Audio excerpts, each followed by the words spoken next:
Hey, everybody, I'm Tom. He's Keith. He didn't get the memo about the dress code today, but we are the Front Row Noles guys here on the Osceola.com. All right, Florida State, Miami. You and I have been around a lot of these over the years. You played in several of them.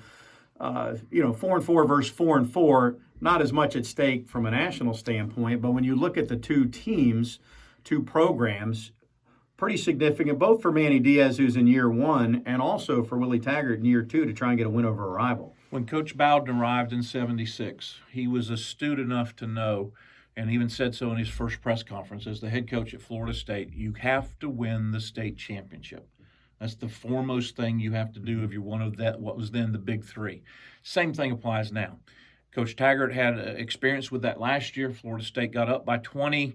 Some things unraveled. Some things came undone. FSU loses. Leaves a very, very bad taste in your mouth.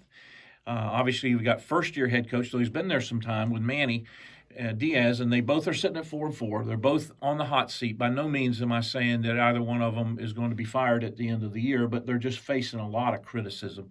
And this is a game when you can overcome a higher percentage of that criticism. If you can beat an in-state rival, that's going to make up for a lot of discomfort with your fan base. Because let's face it, these kids know each other. They played with and against each other. But more importantly, the fan bases have to deal with each other. You and I have friends that are Miami and Florida faithful, and when you lose that football game to either one or both of them, it just makes the next 364 days unbearable. And so there's a lot riding on the game, a lot of pressure. I like Florida State's chances, but I acknowledge that it's going to be an uphill battle. Of course, the bowl situation is in the balance for both teams. Miami needs 2 wins, and 3 of their last 4 are on the road, and it's Louisville they have at home. That 3 of the last 4 includes this game against FSU, and obviously Florida State. I think from that standpoint, if you get a win, it's maybe smaller compared to the rivalry and beating Miami and what it does for Taggart long term. But it does let everybody take a deep breath and say, okay, we're going to beat Alabama State. So we're at least going to start another bowl streak this year, regardless of what happens at BC and in Florida. I don't know about you, but I had looked at that 36 consecutive season bowl streak, and you didn't even think about what would it be like if it ended, because you just didn't think it was going to end. And then when it did, the reality of it was quite demonstrative to me. I mean, I fretted about that and thought about that a little bit. And sitting home last year without being able to go anywhere was a problem.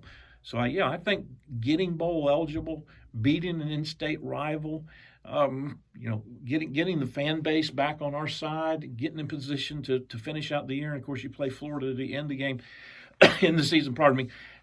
A very important game, and I like Florida State chances. I think the kids will be ready to play. This is really an oversimplification, but if you look at these teams, both have quarterback questions, both have subpar offensive lines, both have kicking issues.